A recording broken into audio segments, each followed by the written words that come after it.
Pessoal, o título da minha palestra é Análise Quantitativa na Análise Técnica, mas, na verdade, eu queria mudar o título, né? Porque a melhor coisa, quando a gente fala de análise quantitativa, é tempo. Tempo. Por quê? Porque eu adoro ser trader. Eu vi a Letícia falando que gosta de ser trader, que não quer deixar de ser trader.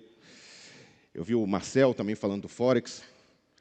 Mas mais do que simplesmente operar, eu também tenho meus hobbies. Eu sou pai, eu gosto de tocar bateria, gosto de viajar. E o que a análise quantitativa, nesse tempo que eu tenho operado, utilizando a programação. Antes de mais nada, alguém aqui programa, utiliza Python nas operações? Um ali, mais um ali. Bem, pouquíssima gente, né? Mas a gente vai sair daqui programando, pelo menos um código a gente vai sair daqui programando. Tá? Eu prometo isso a vocês. Antes de mais nada, esse aqui é o título, né? Uma aliada do investidor para melhorar decisões financeiras. Eu sou analista CNPI, trabalhei em diversas casas aqui do Brasil, fazendo recomendações swing trade, recomendações de day trade, recomendações de opções, recomendações, carteiras recomendadas, muitas coisas aí. Hoje atuo de forma independente.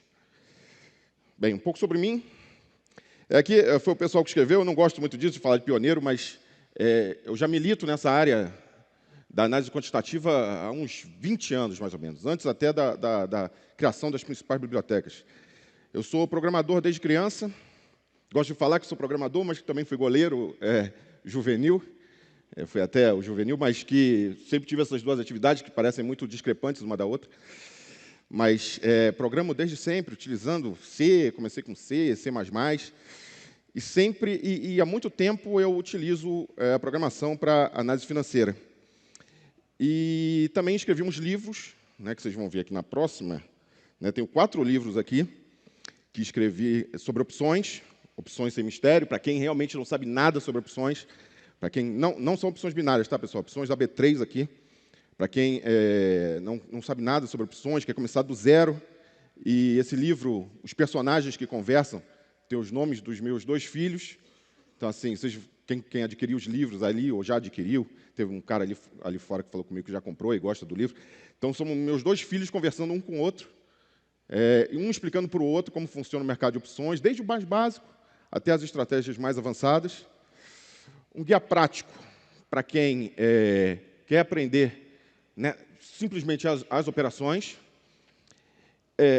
O mais novo livro é IA no mercado financeiro, né, onde a gente utiliza ali as aplicações, a gente utiliza o ChatGPT, utiliza os modelos de linguagem grande, né, as LLMs, e Python também um pouco, passando sobre Python. E um livro também, Python para mercado financeiro na prática, onde você consegue ter acesso a diversos códigos para poder sistematizar o seu sistema de trade. O Python para mercado financeiro na prática é o que mais vendeu, né, porque as pessoas querem realmente escrever os códigos e começar a colocar em prática tudo aquilo que eu passo nas palestras para as pessoas conhecerem, né? E eu tenho um cupom, né, que gerei um cupom aí para quem quiser comprar, Rankia 20% de desconto. Os livros já são baratos, mas ainda coloquei 20% de desconto. São e-books, tá? É importante ressaltar, são e-books. E aí o site é esse aqui, ó, topgraphics.com.br/livros. Você vê lá, você pode comprar o combo, você compra lá quantos livros você quiser, começa com 1, começa com 2, e aí vocês vão aprendendo, tá bom? Importante aí falar sobre os livros que eu escrevi. Bem, então vamos começar. O que é a análise técnica, né? Aqui a Letícia e o Marcel já falaram muito sobre isso, então eu não vou ficar explicando ao máximo, porque aqui acredito que a maioria já sabe o que é, né? É o estudo do movimento dos preços para prever tendências futuras, né? O quanto você... É um movimento, os preços vão mexendo, você vai fazendo o gráfico. E aquilo, né? O ser humano é um ser de padrões. Então, o que a gente utiliza na análise quantitativa é usar dados que a gente consegue obter via códigos e estatísticas para identificar padrões. Pode ser ombro, cabeça, ombro, pode ser diversos padrões, o padrão que você utiliza na vida, que você gosta de utilizar no trade, e validar as suas estratégias. E por que que isso é muito bom? Por que que isso funciona? Porque você reduz, você não remove totalmente, mas você reduz muito a subjetividade, que normalmente é um dos grandes problemas da análise técnica. Eu sou CNPIT, e quando eu fui fazer a prova, ou mesmo quando eu comecei a estudar, alguma coisa assim, uma das grandes dificuldades quando a gente vê as pessoas operando é que muitas vezes elas enxergam coisas que você não consegue enxergar. Ela fala, não, tem aqui, eu estou vendo uma figura gráfica, ou qualquer uma, que muitas vezes não faz sentido para você. Ou não é aquela figura de livro, que quando você vê, no livro está sempre muito bem desenhado. Um canal, ou uma linha de tendência, tudo muito certinho. Mas quando você olha para o cara operando, aquilo não faz muito sentido. E aí você fala, pô, o cara colocou isso aqui, mas não faz tanto, não diz tanto a mim. Então, a vantagem da análise quantitativa é reduzir a subjetividade e aumentar a precisão das decisões. Como eu mencionei no slide anterior, um dos grandes problemas da análise técnica tradicional é isso. É a análise baseada em opiniões e não em regras claras. Muitas vezes você vê o cara falando e você não enxerga aquilo, e aí passa, e é muito rápido, e você acaba deixando uma decisão, ou você acaba desconfiando, como algumas vezes as pessoas ridicularizam, formou um dinossauro, alguma coisa assim, uma figura que, sinceramente, eu acabo dispensando esse tipo de coisa. Você não consegue fazer um backtesting, porque, como os padrões acabam sendo diversos, e muitas vezes eles não são iguais, você acaba não conseguindo mostrar a efetividade de um determinado padrão, e, obviamente, é tudo uma coisa só, a dependência do olhômetro.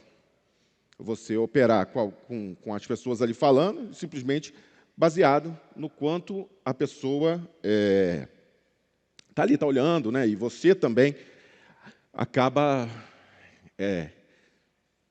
dependente do seu próprio, do olho, do seu olho, ou do olho dos outros, tanto faz. E o que a análise quantitativa oferece aqui? Regras objetivas. Por quê? Porque quando você escreve o código, você define muito bem o que você quer. Você define, eu quero que o papel esteja na máxima, ou o papel esteja a 10%, a 0,5% da máxima, ou que a média cruze, ou que o FR tenha já saído há 2 dias do que você, do threshold lá que você colocou. Então, o que você escreve lá é exatamente o que a máquina vai fazer. Obviamente, você consegue, quanto mais você se aprofunda na análise técnica, na análise quantitativa, desculpe, quanto mais você se aprofunda, mais conhecimento estatístico, eu tenho uma pós-graduação em estatística também, e mais você se aprofunda, e mais você vai tendo conhecimento, mais você vai estudando, e mais você vai tendo que obter conhecimentos estatísticos para poder validar as suas teses. Então, você já começa a aprender sobre o valor de P e mais algumas outras coisas que vão melhorar ainda as suas análises. Então, acaba sendo uma escada, Você começa a criar as regras, você começa a ver que, caramba, eu posso melhorar isso cada vez mais, começa a ter que estudar também estatística para poder começar a validar as suas estratégias. E uma grande vantagem é a replicabilidade, É a capacidade que você tem de fazer isso em diversos ativos. Como eu falei no início, tempo. Tempo é o principal. Tempo é o mais importante que todos nós temos aqui. Claro, tem saúde, tem família, tem um monte de coisa. Mas tempo é tudo que a gente quer. Quem aqui não fala, estou sem tempo, não tenho tempo para nada, Se o dia tivesse 30 horas, seria muito melhor. Mas a verdade é que a gente ocuparia ele com mais coisa ainda. E teria menos tempo e continuaria com a mesma pequena quantidade de tempo que nós temos para nós. Então, a replicabilidade é uma das grandes vantagens da análise quantitativa. Por quê? Porque, do mesmo modo que você faz uma análise querendo ver se o IFR, por exemplo, saiu do 25 para o 30, ou do 25 para o 32, aí depende da faixa que você colocar, em Itaú, ou em Bitcoin, ou qualquer ativo, Google, Amazon, tanto faz, na Rio Tinto, mineradora anglo-australiana, você consegue fazer isso em todos ao mesmo tempo, com um ganho de velocidade muito grande. Então, imagina você ter que olhar gráfico a gráfico, bater gráfico a gráfico, todos do Ibov, para ver se se o IFR ou se a média cruzou. Imagina você ter que fazer isso um por um. A quantidade de tempo que isso levaria. Agora, imagine você simplesmente colocar lá todos os tickers que você quiser, apertar o run, ou play, e 3 minutos ou menos, você ter todos os resultados que você quer. Então, isso é muito bom, né? E, obviamente, quando você tem regras objetivas, consegue aumentar a quantidade de testes estatísticos, aumentando a capacidade da sua análise, replicar isso, você, obviamente, também consegue automatizar as suas estratégias, porque você já tem ali. Eu tenho um grande amigo, lá do Meyer, que ele fala o arcabouço, né? Ele adora essa palavra arcabouço. E aí ele fala, cara, você tem que criar o seu arcabouço para poder ter tudo ali. E quando você tem as regras objetivas, os testes estatísticos, a replicabilidade, você consegue automatizar e fazer algo muito mais robusto, que é uma palavra também que esse meu amigo Lúcio, ele vai assistir essa palestra também. Então você consegue automatizar e ter um sistema muito mais robusto para você poder ter uma operação mais leve e mais confiável. Claro, como o pessoal que passou aqui falou, né? Nada é 100%. É impossível você criar uma estratégia, mesmo utilizando todos os dados estatísticos possíveis, e esperar que ela funcione 100% das vezes. Isso é impossível, né? Isso é impossível. Mas, estatisticamente falando, a gente consegue ter resultados muito bons. Os dados que a gente utiliza para análise quantitativa inicialmente, né, o que a gente utiliza aqui? A gente utiliza o preço, que é o HLC, né, a abertura, a máxima, a mínima e fechamento. A gente precisa, né, obviamente, quase todos os indicadores derivam do preço. Volume é fundamental, que quando a gente faça análise quantitativa, em qualquer que seja o ativo, ele tenha volume. Não adianta eu fazer num ativo que é negociado 3 vezes por dia, R$5.000, porque isso não vai, isso é facilmente manipulável e aí não vai funcionar, né? Porque não adianta eu falar um ativo que vai ter um spread gigantesco. Quanto maior o spread, menos vão funcionar as análises. Os indicadores técnicos, a gente já viu aqui nas outras palestras, inclusive, mas provavelmente vocês conhecem todos, provavelmente podem conhecer até mais do que eu. Eu não utilizo muitos, mas tem aí o IFR, o MACD, a média móvel e os ADX, todos esses que vocês certamente conhecem aí e devem utilizar nas análises. E baseado nestes 3 aqui, preço, volume e indicadores, a gente tem os dados derivados, que são os cálculos baseados nos preços, volume e também nos indicadores. Porque você vai colocar tudo num balaio só, que seja esse o nome que utilize aqui, e vai montar as suas estratégias. Como é que eu começo? Né? Agora, né, já expliquei mais ou menos, fiz ali a introdução. Como é que eu começo com isso aqui? Bem, Python hoje é a ferramenta principal para o mercado financeiro. Eu sempre falo, tem muita gente que fala comigo no LinkedIn, no Twitter, principalmente. Deixa eu só ajeitar aqui. No Twitter, onde eu sou muito mais ativo, muito mais ativo no Twitter do que no Instagram. Muita gente pergunta, cara, como é que eu faço? Eu falo, cara, estude Python. Quero entrar no mercado, estude Python, estude inglês. Não tem segredo. É Python e inglês. Você tem que saber. E pode estudar R também, que é outra linguagem também de programação, muito parecida com Python, mas ela é mais voltada à estatística. Mas Python, apesar de...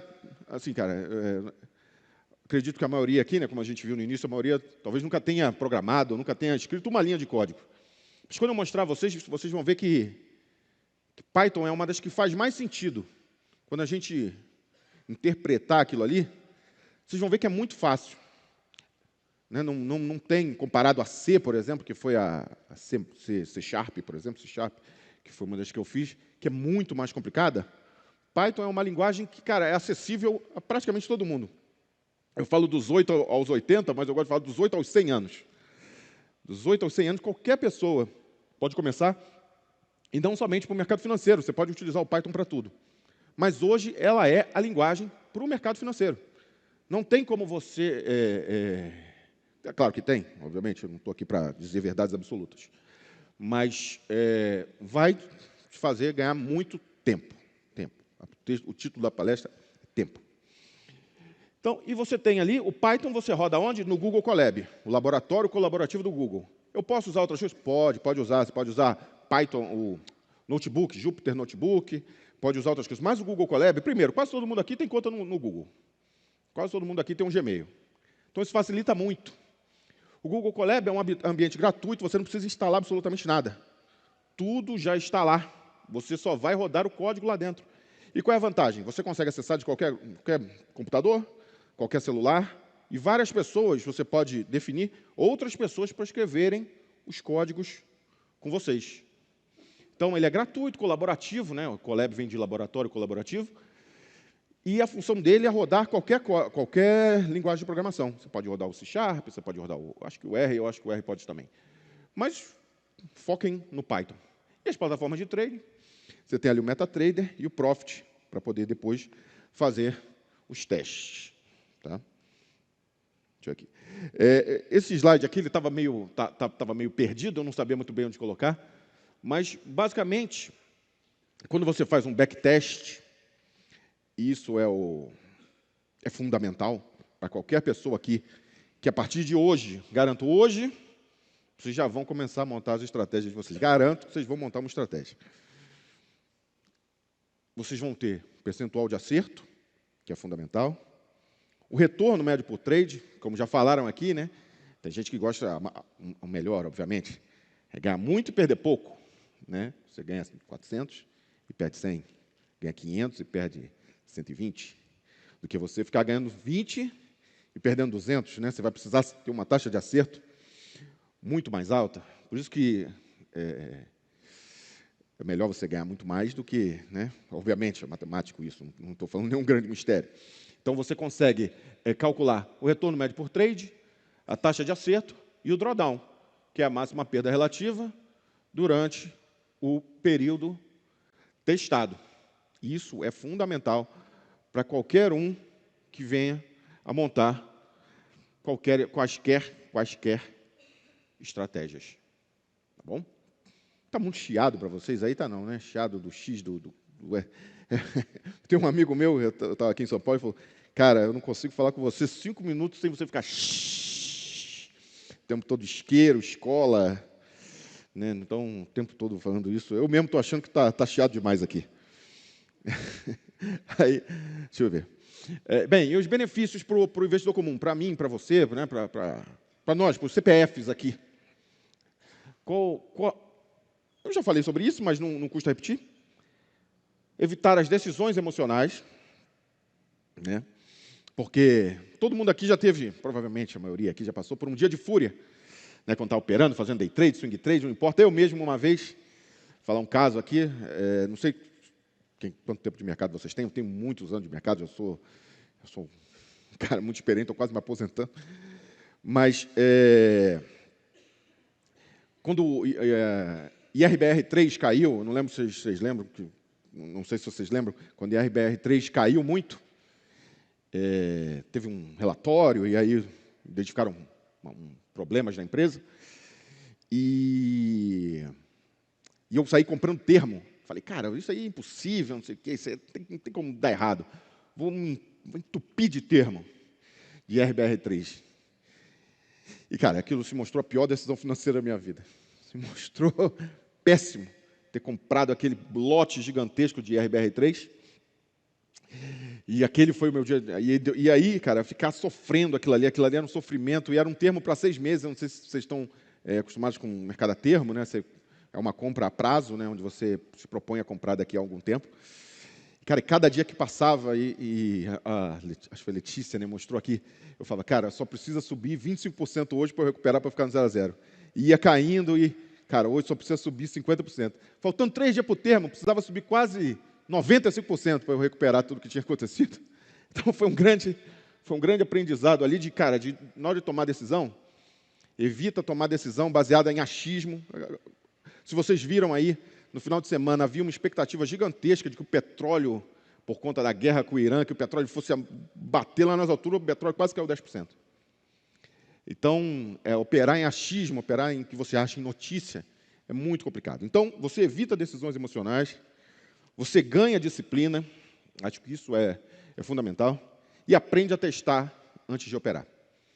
Né? Você vai testar muito, você vai colocar, vai fazer todos os seus testes ali antes de operar, e isso acaba promovendo a racionalidade e a confiança na hora de investir. Bem, as limitações aqui, né? Mas tudo que você está falando parece perfeito. Mas não, você tem problemas também. Quais são os problemas identificados? Os dados precisam estar limpos. E quando eu falo dado limpo, o que eu quero dizer com isso? Os dados precisam ser confiáveis. E a gente sabe que quando eu, CPF, vocês também, qualquer pessoa física, dificilmente você vai ter acesso a uma plataforma paga que te dê acesso aos dados de todos os ativos que você busca operar, sejam eles quais forem. Usar um Bloomberg ou alguma coisa assim acaba sendo muito limitante para mim, né, para mim pelo menos. E até estava falando ali fora, tinha uma plataforma muito boa que era PyInvest, que pegava todos os dados da Investing.com, que foi descontinuada, deve ter 2 anos mais ou menos que ela foi descontinuada. Era uma dessas bibliotecas que a gente utilizava para poder fazer os cálculos. Hoje a gente usa, quer dizer, de modo geral, a gente utiliza um do Yahoo, né, o iFinance, vou mostrar aqui como funciona. E o maior risco, pessoal, o risco de overfitting. O que é risco de overfitting? Alguém aqui sabe o que é overfitting? Vocês conhecem? Sabem? Ninguém sabe? Ninguém levantou a mão? Ninguém. Ah, você sabe. Beleza, show. Então, qual o problema do overfitting? É que quando vocês forem montar esse código que eu vou passar para vocês, acho que está 1 ou 2 slides à frente, é que a gente, igual quando você vai montar um robô ou qualquer outra coisa, você vai botar lá um robô de cruzamento de média móvel, 921, exponencial 921, padrão aí do mercado brasileiro, né? O que se chama aqui no Brasil de... Não, no modelo Larry Williams é o 9.1, não tem nada a ver. É o cruzamento de média normal. Você fala, cara, e se eu botar a média, ao invés de 9,21, se eu colocar 8,37 e a média de 24,53? O resultado é melhor. Mas e se eu, ao invés de botar 8,37, botar 8,37492 e a média de 24,14, 17, 25, não importa. Você começa a estreitar muito para poder ter um resultado que funciona no passado, nos dados de teste. E quando você coloca para rodar na conta real, você fala, pô, não deu certo. Você acaba vendo, o tempo esgotou, mas o Ramon falou para mim que eu tenho mais uns minutos aí. Então, muito cuidado quando vocês forem fazer os códigos com o overfitting, tá? Para vocês não começarem a querer ajeitar demais o código. E aquilo, o overfitting não é só isso. Todo mundo que opera aqui, eu pelo menos quando comecei a operar análise técnica, a gente busca lá o Santo Graal, né? Eu gosto muito de filme, não sei se vocês já viram aquele Monty Python e o Cálice Sagrado, que eles ficam buscando o Santo Graal. E o que acontece? Você acaba se enchendo se enchendo de indicadores na tela. Você coloca ADX, você coloca todos os indicadores procurando aquela entrada perfeita, que nunca vem. Ou quando vem, não dá certo. E você fica com aquela tela lotada de médias, 5 médias móveis no mínimo, IFR, um monte de coisa que, no final das contas, tudo deriva do preço. E você acaba... ou você limita a sua operação, ou você acaba procurando operações demais, você acaba se atrapalhando. Então, o overfitting é isso. E o outro risco é o risco de cauda, que o Nassim Taleb fala, que é aquilo, Brumadinho, que aconteceu com a Vale, infelizmente, foi a Covid, bolha.com, problemas que a gente simplesmente não consegue prever. Acontece e o seu modelo não está treinado para esse tipo de coisa, porque são coisas que acontecem quase nunca. É raro, mas acontece sempre. Bem, os caminhos para aprofundamento, eu vou passar mais rápido aqui agora. Aprender Python, para quem quiser, efetivamente, começar a aprender Python, estudar estatística, o básico de estatística, você não precisa participar da Escola Nacional de Ciência e Estatística, lá do Rio de Janeiro, você não precisa fazer isso, você pode estudar estatística básica, testar os setups, tudo aquilo que você fizer no Google Colab, e depois usar simuladores, no Profit, no MetaTrader, onde você quiser fazer também, para poder praticar sem risco e avaliar a sua performance. Isso é muito importante. Os dados de treinamento e os dados depois em conta real. Sempre começando primeiro na conta demo. Vamos lá para o exemplo prático. Detecção de cruzamento de médias móveis. É um código simples, não é nada demais, mas vocês vão ver que, quando eu mostrar para vocês aqui, vai ser algo muito básico e vocês foquem no que vocês podem fazer a partir daqui. Vamos analisar a ação Petrobras, utilizando médias móveis para identificar sinais de compra e venda. O que a gente vai fazer? No Colab, nós vamos usar o iFinance, que é Yahoo Finance, para dados, Pandas para manipulação, porque o Pandas é como se transforma tudo num Excel gigante e acaba eliminando, o Excel, se você botar não sei quantas mil linhas, ele vai fechar, vai crashar. Então, você coloca o Pandas e o Matplotlib a gente nem vai usar aqui, mas o Matplotlib é para aqueles gráficos que vocês veem no Twitter, no Instagram, que as pessoas escrevem. A gente vai fazer o download dos dados, vai calcular as médias móveis, que aqui eu coloquei 20, mas não é 20, no código vocês vão ver que está de 10, mas seria só mudar um número, tanto faz. E aí o código é esse aqui. Se vocês quiserem tirar foto, fiquem à vontade para tirar foto. Eu vou deixar aqui 1 minuto para quem quiser tirar foto. E eu vou explicando enquanto isso. O endereço é colab.research.google.com. Se você botar Colab no Google, já vai aparecer isso aí. O que você está fazendo aqui? Você está importando as bibliotecas. Então, você está importando a Yahoo Finance. Você está importando a biblioteca Pandas, ou seja, você está importando a biblioteca para fazer o download dos dados e a biblioteca para poder fazer o tratamento dos dados em tabelas. Depois, você vai atribuir o nome de dados ao download de Petri 4, Petrobras, a partir de 2022. A próxima linha é simplesmente para quando você botar em tabela, mostrar todas as linhas, porque você imagina desde 2022 quantas linhas tem. Então, ficaria lá, ele acaba reduzindo o tamanho para caber, mas aqui é para mostrar todas as linhas. E depois a gente vai dar o nome. Nesse dados, a gente vai chamar de MA10 essa média móvel de 10, e aí se você quiser 9, ou 20, ou 50, basta você alterar aquele número ali depois da escrita rolling, e da média móvel de 50. Você chama sinal, e você fala o seguinte, o que você escreve ali? Quando a média móvel de 10 estiver acima, ou seja, o valor dela for superior à média móvel de 50, você atribui o número 1. E quando a média móvel de 10 estiver abaixo da média móvel de 50, você atribui o número menos 1. Você pode, posso botar 1000? Pode. Pode botar 1 milhão? Pode. Tanto faz. Mas coloque 1 e menos 1. E ali o tail 10 é simplesmente para você pegar os 10 últimos resultados. Bem, não sei se alguém conseguiu já escrever isso aqui. Vou até voltar. Não sei se vocês tiraram foto. Acho que a maioria tirou, né? Eu fiz aqui no dia 12 de junho, dia dos namorados, escrevi isso aqui. Você vai ter esse resultado. Você vai ter, lá em cima você vai ver ticker, Petrobras 4, SA. o formato ano, mês, dia, o valor do preço de fechamento, né, o preço de fechamento, a média de 10, a média de 50 e o sinal. Para a Petrobras, todos os dias estava mostrando -1, ou seja, a média móvel, vocês podem olhar ali, ó, a média móvel de 10, ela sempre vai estar abaixo da média móvel de 50. Então, se vocês olharem ali, compararem, vocês vão ver que está sempre mais baixo. E o que isso significa?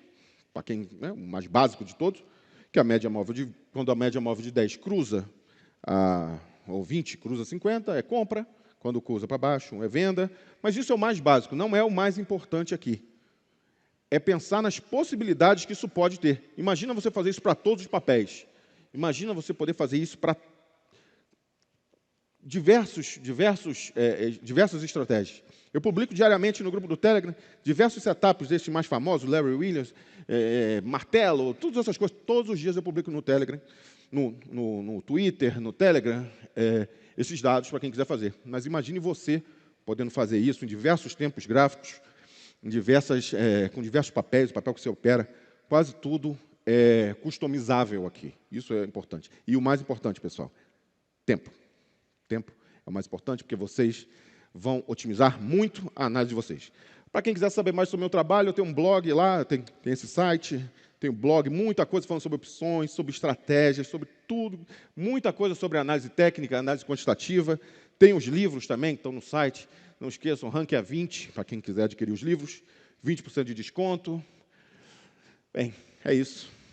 Agradeço.